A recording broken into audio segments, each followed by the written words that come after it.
into the Cougar Tailgate, where BYU fandom lives. Here's your host, Lauren McClain. What's up, everyone? It's good to be back with you. Lots of exciting stuff happening in the sports world right now.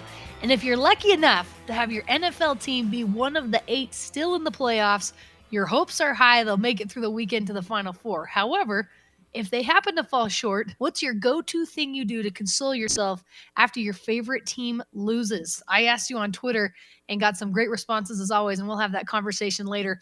And a team that doesn't know much about losing right now is BYU women's basketball. They're 14-1, ranked 17th in the country, and rolling through the WCC.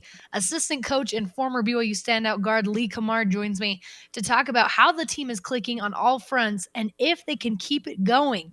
But first, on with me now is the one and the only, David Phillips Jr. What's up, Junior? Not much. What's going on? Not much. It's good to have you on here. It's been a little while. Yeah. I have to know because I can't remember. Do you have an NFL team? I do. The 49ers, we're still in it for a few more hours. Yes. Okay. Oh, darn. Well, hey, we did it a couple years ago. What it feels like. Yeah. Yeah, you never know. Anything can happen. And like I said, the 49ers have been rolling. I'm rooting for Fred Warner and the 49ers. I'm rooting for Danny Sorensen, Andy Reid, of course, and the Chiefs. And don't hate me, but I'm also rooting for Eric Weddle and the Rams to beat Tom Brady because I love that story, man. I just love what he's doing at 37 years old. I want him to go all the way to the end. I feel like they would make a 30 for 30 on that if that actually happened. Oh, definitely. And especially if he made like a tackle or a play in one of the games and stuff. Oh, yeah, absolutely.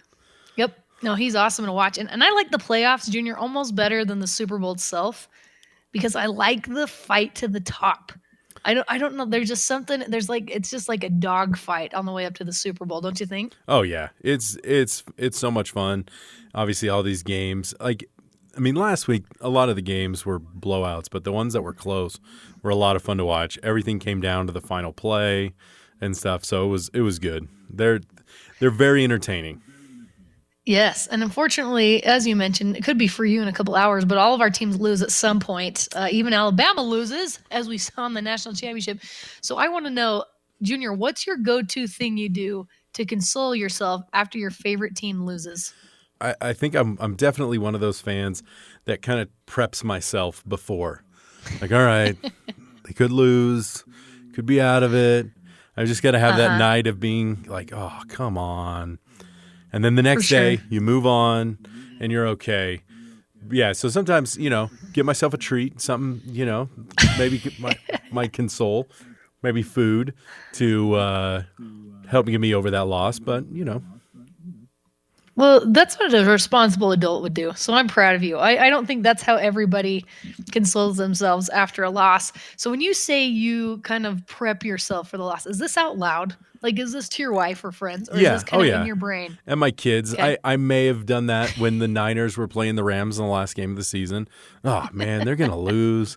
They had the lead. They had a chance. And I keep saying it out loud. And my kids were like, Dad, I thought you liked the team. I was like, no, I do. It just makes it that much better when they actually come through and win. Yeah, it's so true. And kids don't understand. They will one day, but they don't understand what we have to do to ourselves psychologically to ramp up for a loss. I have to immediately do something else. And my husband thinks I'm so weird because sometimes, even if it's close and there's a chance my team could lose, I'll have to change the channel even for a minute. Like even if it's a commercial, I'm like, I don't want to watch this commercial. I got to watch something else for a minute. And he's like, what are you doing? This is so weird. But I have to do that. And if they lose, I don't want to hear the post-game interviews. Oh, no. I have to turn on a different show to distract myself somehow or just leave. I usually stay off the internet for the night, just for the night. I do too. Yeah, so you can gather your thoughts. No, and again, my husband is often like, because he doesn't have like a strong opinion about any particular team. So he's like, oh, I want to watch what the coach has to say. Like post-game, I'm like, I am sorry, but we are not watching. It always turns into an argument, but I can't do it. So here's what some of you said on Twitter. At Pacific Dan said, go play with my kids or take my wife out. And then he said, there was this one time at East Carolina when we lost, and I may have embarrassed myself, my community, my family, and generations gone before me, but I'm getting much better with age. Oh, Dan. Relatable, my friend. And he did tell me the story. He shouted some things that he later regretted. So, but it is true. He says at the end, I'm getting much better with age. I think that's how it's been for me. Yeah, me too. You just realize it's okay. Yeah, life moves on, and we'll be all right. okay. It hurts, but everyone's gonna be all right. At Billy Wonka said Krispy Kreme. So okay. That's his go-to after a loss. Yeah. Rusty said, Coach Pope talks about the team getting through the grief of losing and moving past it as quickly as possible. For me, it can take 24 hours, but in the process, like women's soccer lost in the finals, I thought about what inspiring players they were in victory or defeat. And Rusty, that's a great outlook. That's a great thing to do with a loss.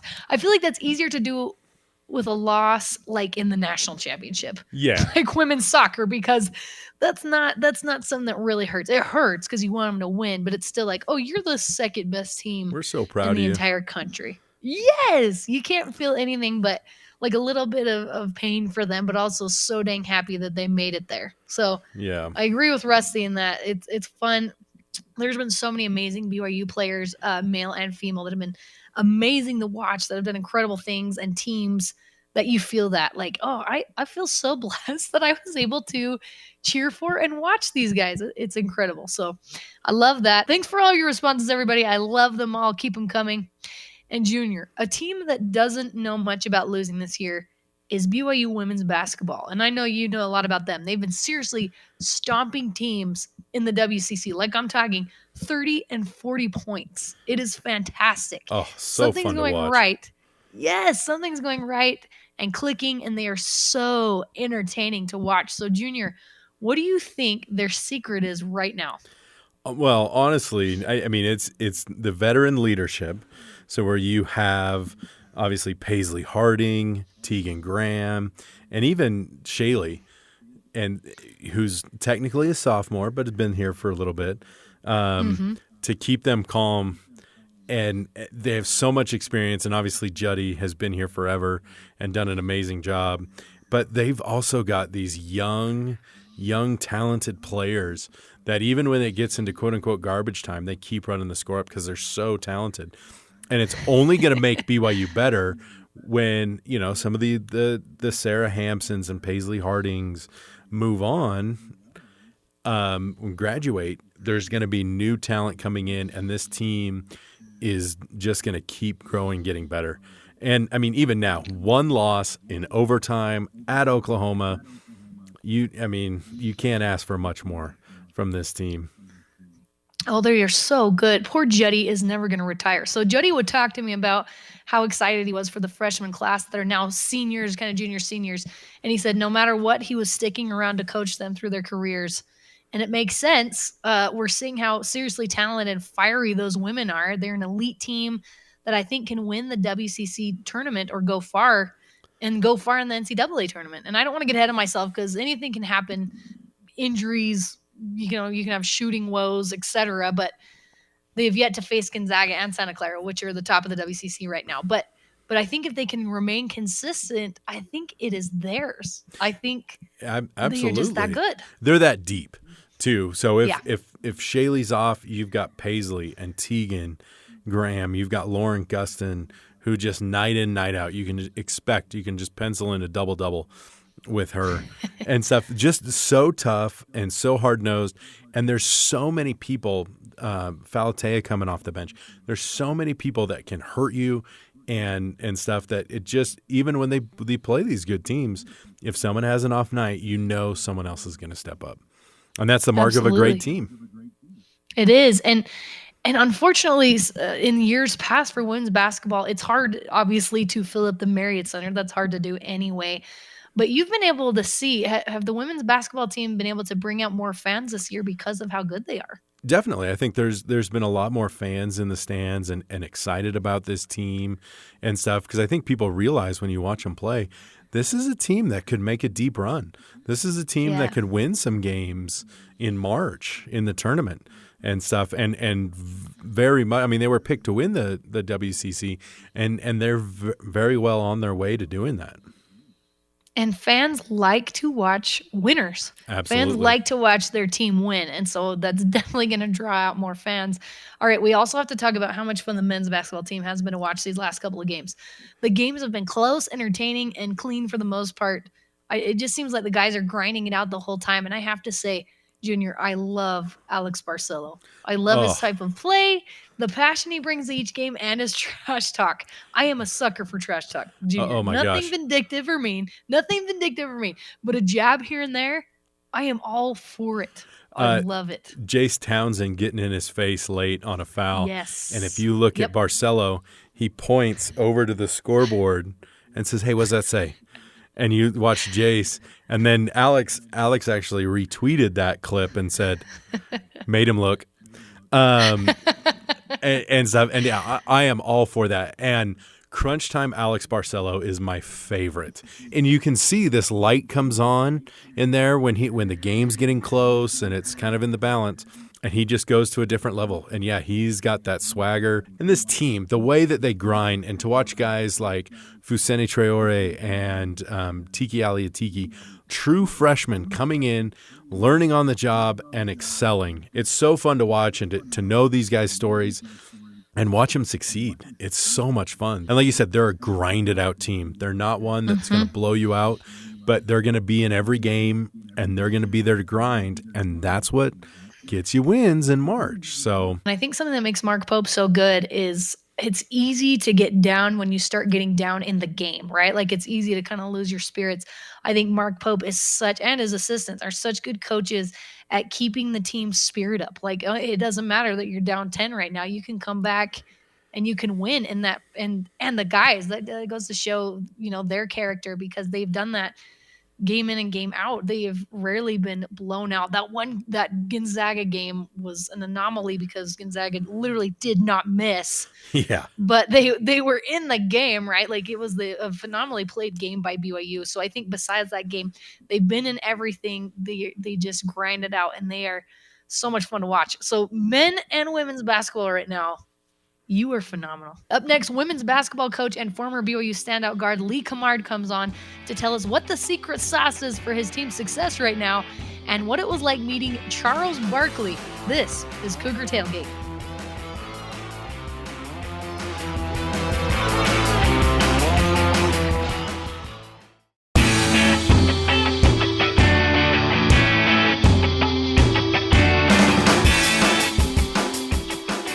Welcome back to Cougar Tailgate. I'm Lauren McClain. The BYU women's basketball team just might be the hottest ticket on campus right now. 17-1, ranked 17th in the country, and working WCC foes. What is making them so tough to beat right now? Joining me now is women's hoops assistant coach and former BYU men's hoops standout guard Lee Cummard. Thanks for coming on with me, Lee. Thanks for having me. Happy to be here and talk about this team.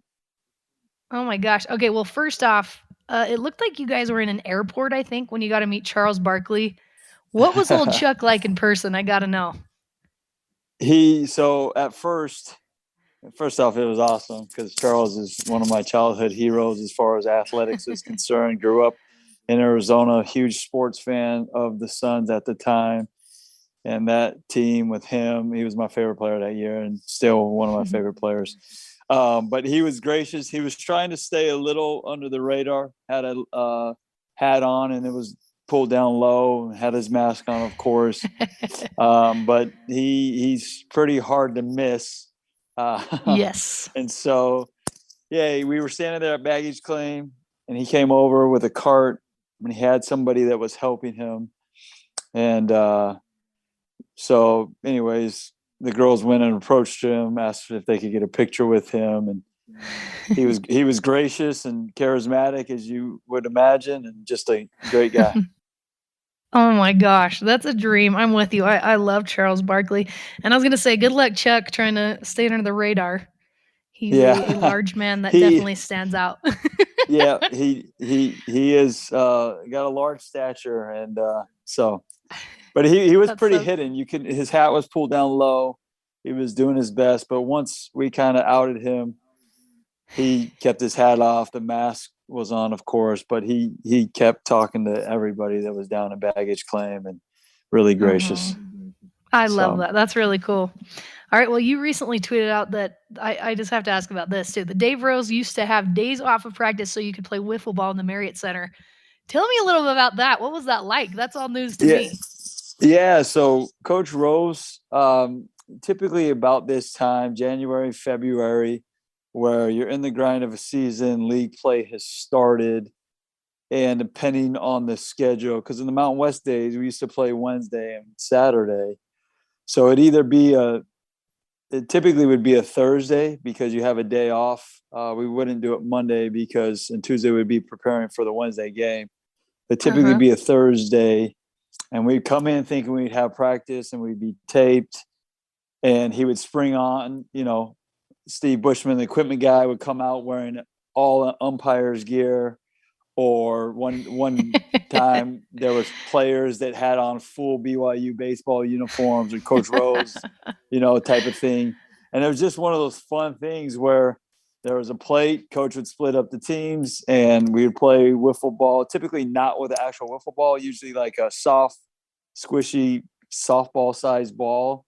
And we would play. And it was just our practice for the day. One time, he brought in a bunch of pizzas, and we watched Mr. Deeds just to kind of refresh and take our mind off of the grind of a season, a way to have us all together and build some chemistry, but not just give us the day off.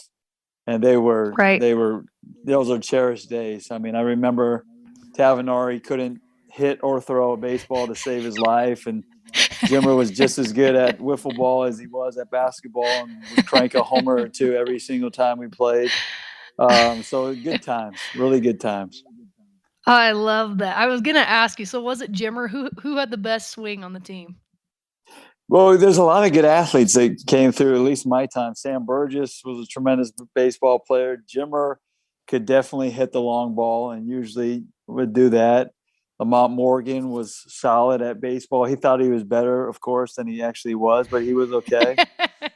Mike Lloyd is one of the best athletes ever, so of course he could play. But just a lot of just fun, just keeping it light, keeping it fun, and good times. All right, well, let's talk about this women's basketball team because they are something to behold this year. They've lost just one game, and it was an overtime to Oklahoma. Incredible season so far. And Lee, we all have our opinions from the outside, seeing the veteran leadership and the deep roster. But from your perspective as coach, how do they keep winning?